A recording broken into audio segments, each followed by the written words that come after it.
Notification को जरूर दबाएं। ज्योतिष रत्न केंद्र के एस्ट्रो वार्ता चैनल में आप सभी का बहुत बहुत हार्दिक स्वागत। मैं हूं आचार्य पंडित सर्वदानंद शर्मा। मेरी ओर से भी आपको एक बार दोबारा से प्यार भरा नमस्कार। आज हम आपके सम्मुख माह दिसंबर 2020 का 12 राशियों का राशिफल लेकर के उपस्थित हुए हैं मित्रों। एक एक राशि करके सारी राशियों के विषयों मतलब जातकों के विषय में जानकारी दी जाएगी। लेकिन इससे पहले हम आपको ये बताना चाहेंगे कि हमारे पास आजकल बहुत सारी क्वेरीज आ रही हैं, बहुत प्रश्न आ रहे हैं लोगों के, जो हमारे दर्शक हैं। उनका ये कहना है कि गुरुजी, जब भी आप राशियों की चर्चा करते हैं तो आप ये अवश्य बताएं कि ये जो आप राशिफल बता रहे हैं या राशियों से संबंधित जो भी आप चीज़ बता रहे हैं हमको, ये चंद्र राशि पर आधारित है या लगन राशि पर। देखिएगा, ये हम आपको बहुत स्पष्ट रूप से कहना चाहते हैं, हमारा जो भी कार्यक्रम होता है राशियों को लेकर के, जहाँ पर राशि की बात हो गई, वो सिर्फ और सिर्फ लगन राशि पर आधारित होता है। अब आपको ये भी समझा दें, जिन हमारे मित्रों को नहीं पता कि लगन राशि क्या है। देखिए, जो आपकी कुंडली है, जो आपका टेवा है, जो आपकी जन्म पत्रिका है, उसमें जो प्रथम भाव है, फर्स्ट हाउस, वहाँ पर जो राशि लिखी हुई है 5, 4, 6, 8, 9, जो भी नंबर लिखा हुआ है, तो जो नंबर हो गया वही राशि है। यानी कि अगर वहाँ 5 लिखा है, 5 लिखा है, तो समझिए कि 5 नंबर पे सिंह राशि होती है, तो वो सिंह राशि हो गई, तो आपका सिंह लगन हो गया। तो आप अपना जब भी देखें, जब भी हमारा प्रोग्राम देखते हैं, तो आप सिंह राशि करके देखें। अगर आपके कुंडली में प्रथम भाव में कोई और अक्षर लिखा हुआ है, मान लीजिए 8 लिखा हुआ है, तो वृश्चिक राशि हो गई, तो आप वृश्चिक राशि से देखें। आप जब भी हमारा वीडियो देखें, तो ये लगन आधारित है, लगन राशि पर आधारित है पूर्णतया। तो आइए अब हम आपसे चर्चा करते हैं राशिफल के विषय में। लेकिन राशिफल से पहले आपको ग्रहों की स्थिति के बारे में बता दें कि इस अवधि में जो ग्रह हैं उनकी गोचर में आसमान में क्या स्थिति रहेगी, कौन ग्रह किस राशि में रहेंगे, कब तक रहेंगे, कब तक नहीं रहेंगे, कब वो वक्री होंगे, कब उल्टी चाल चलेंगे, कब वो सीधी चाल डायरेक्ट होंगे, सीधी चाल चलेंगे, कब वो अस्त होंगे, कब उदय होंगे, इस प्रकार की जानकारी आपको दे देते हैं। क्योंकि हमारे पास इस बात को लेकर के भी बहुत लोग जो हैं, हमारे दर्शक लोग, उनकी ये आती है कि आप जो हमें बताते हैं ये राशिफल से पहले ग्रहों की स्थिति के विषय में, ये हमारे लिए बहुत एक तरीके से हमारे लिए बहुत काम का विषय है। हमें बड़ा आसानी से समझ में आ जाती हैं चीज़ें। तो उन्हीं की आसानी के लिए हम ये सब आपके साथ इतनी मेहनत करके आते हैं, लेके आते हैं ये सब आपके सम्मुख। तो आइए चर्चा करते हैं सबसे पहले ग्रह गोचर स्थिति की। तो देखिए, सूर्यदेव वर्तमान में अपनी मित्र राशि वृश्चिक में संचार कर रहे हैं, जो कि 15 दिसंबर 2020 की रात्रि 9:31 पर इस राशि से निकल करके अपनी मित्र राशि धनु में प्रवेश कर जाएंगे तथा माह के अंत तक वे रहेंगे इसी राशि में स्थित। मंगल ग्रह, जो कि वर्तमान में अपनी मित्र राशि मीन में संचार कर रहे हैं, 24 दिसंबर 2020 को प्रातः 10:18 पर ये मीन राशि से निकलकर अपनी स्वयं की राशि मेष में मार्गी एवं उदय अवस्था में प्रवेश करेंगे। बुध वर्तमान में अपनी समराशि वृश्चिक में संचार कर रहे हैं। 17 दिसंबर 2020 को प्रातः 11:37 पर ये मार्गी और अस्त अवस्था में इस राशि से निकलेंगे और अपनी समराशि धनु में प्रवेश करेंगे, जहां पर इनकी युति अपने मित्र ग्रह सूर्य के साथ होगी और यही स्थिति माह के अंत तक बनी रहने वाली है। गुरु बृहस्पति अपनी नीच राशि मकर में उदय एवं मार्गी अवस्था में अपनी सम ग्रह शनि के साथ पूरे माह इसी प्रकार संचार करते रहेंगे। शुक्र वर्तमान में अपनी स्वयं की राशि तुला में संचार कर रहे हैं। 11 दिसंबर 2020 को ये अपनी इस राशि से निकल करके प्रातः 5:16 पर अपनी समराशि वृश्चिक में प्रवेश करेंगे और पूरे माह फिर ये इसी राशि में ही स्थित बने रहेंगे।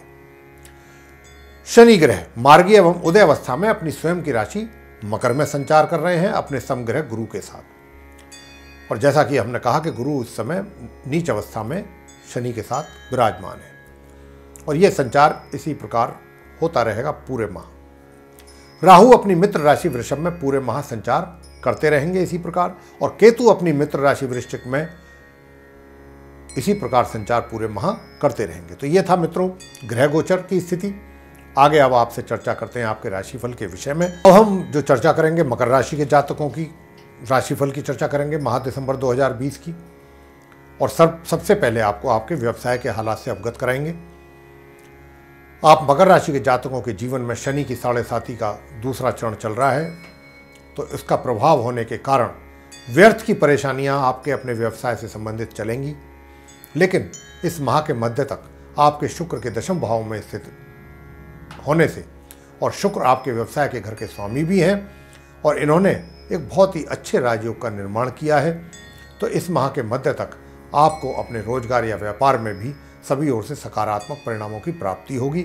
इस अवधि में आपकी अपनी हैसियत भी बढ़ेगी, सभी लोगों की ओर से आपको पूरा सहयोग प्राप्त होगा। यह समय आपके लिए पूरी तरह से सफलता से भरपूर होगा। इस माह जो लोग खेल कूद, पुलिस बल जैसे किसी ऐसी संस्था में कार्यरत हैं, उनके लिए भी यह समय बहुत ही सफलता से भरपूर रहेगा। मेडिकल क्षेत्र से जुड़े हुए लोगों के लिए भी यह समय बहुत ही अनुकूल रहेगा, सफलता से भरपूर रहेगा। माह के मध्य से ऐसे सभी परिणामों में कुछ कमी होगी, क्योंकि शुक्र अपनी राशि तुला और दशम भाव से निकलेंगे, राशि को छोड़ेंगे और अपनी सम राशि वृश्चिक में प्रवेश करेंगे। हम आपसे यही कहना चाहते हैं कि आप अपने रोजगार या व्यापार में माह के मध्य तक जितना लाभ लेकर चल सकते हैं उतना ले लीजिएगा, आपके लिए उतना ही ज़्यादा अच्छा रहेगा, क्योंकि इस माह के मध्य से माह के अंत तक का समय आपके लिए मध्यम रहेगा। जैसा कि हमने आपको आरंभ में ही बताया भी है कि शनि की 7.5 का प्रभाव भी आपके ऊपर बना हुआ है, तो आप अपने विभाग में एक बात का बहुत अधिक ध्यान आपको रखना है कि जाने या अनजाने आपके अधीन जितने कर्मचारी या वर्कर्स हैं उनको आपने नाजायज परेशान नहीं करना है और उनका पूरा ध्यान आपने रखना है, ताकि उनको हर प्रकार से पूरा सहयोग आपकी ओर से प्राप्त हो। अगर आप ऐसा करेंगे तो आप शनि के दुष्प्रभावों से निश्चित रूप से बचेंगे। वित्तीय स्थिति माह के मध्य से आपको होने वाली आय में या तो बढ़ोतरी हो सकती है या निरंतर आगमन आय का बना रहेगा। धन का आगमन आपको लगातार होगा, कोई इसमें परेशानी नहीं दिखाई दे रही हमें। माह के मध्य तक तो आप अपनी सुख सुविधाओं पर भी व्यय करेंगे। प्रेम संबंध, आप मकर राशि के जो जातक हैं उनको इस माह के बीच बीच में बहुत अल्प समय के लिए ऐसे योग बन रहे हैं कि जिसमें आपको उसका कुछ लाभ प्राप्त हो जाएगा और बाकी तो नहीं हो पाएगा। छोटे छोटे से समय है तो उसका क्या लाभ होना और क्या ना होना बराबर ही है, बहुत अल्प समय के लिए। पारिवारिक संबंध, इस माह आपके अपने परिवार के सदस्यों के साथ संबंध सामान्य रहेंगे। बीच बीच में थोड़ी बहुत गलतफहमियां हो सकती हैं जिसके कारण मतभेद हो सकते हैं, और विवाहित व्यक्तियों के वैवाहिक जीवन में संबंधों में उतार चढ़ाव बना रहेगा। शिक्षा प्राप्त कर रहे छात्रों को उनकी शिक्षा संबंधित परिणाम माह के मध्य से ही उनकी अपेक्षा के अनुरूप प्राप्त होंगे।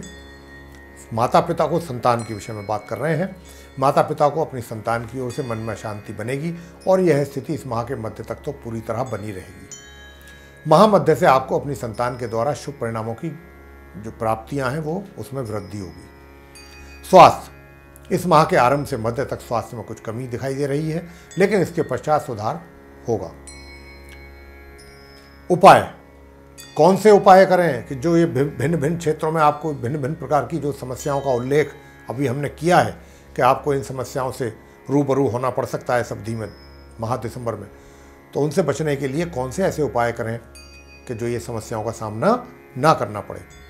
तो देखिए, अगर आप उपाय करेंगे तो आपको उसका लाभ प्राप्त होगा, नहीं करेंगे तो कोई बात नहीं। प्रत्येक शनिवार के दिन एक तो संध्या के समय शनि मंदिर में जाकर के वहाँ शनि देव जी की प्रतिमा के सामने सरसों के तेल का दीपक जला दीजिएगा तथा शनि स्तोत्र का पाठ करें वहाँ बैठ करके पश्चिम दिशा की ओर अपना मुख करके।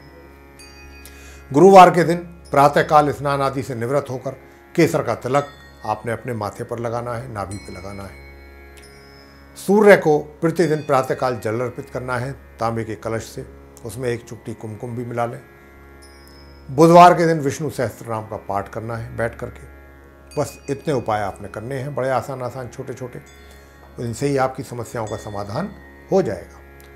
तो ये था आप मकर राशि के जो जातक हैं उनका माह दिसंबर का राशिफल आपको पसंद आया तो इसको लाइक कीजिए, शेयर कीजिए तथा चैनल को सब्सक्राइब करना ना भूलें। साथ ही जो बेल आइकन है उसको अवश्य दबाएं ताकि आने वाले दिनों में जो हमारे नए कार्यक्रमों के वीडियोस हैं वे भी आप तक आसानी से पहुंच जाएं और आप उनका भी सभी का समय अनुसार लाभ प्राप्त कर सकें।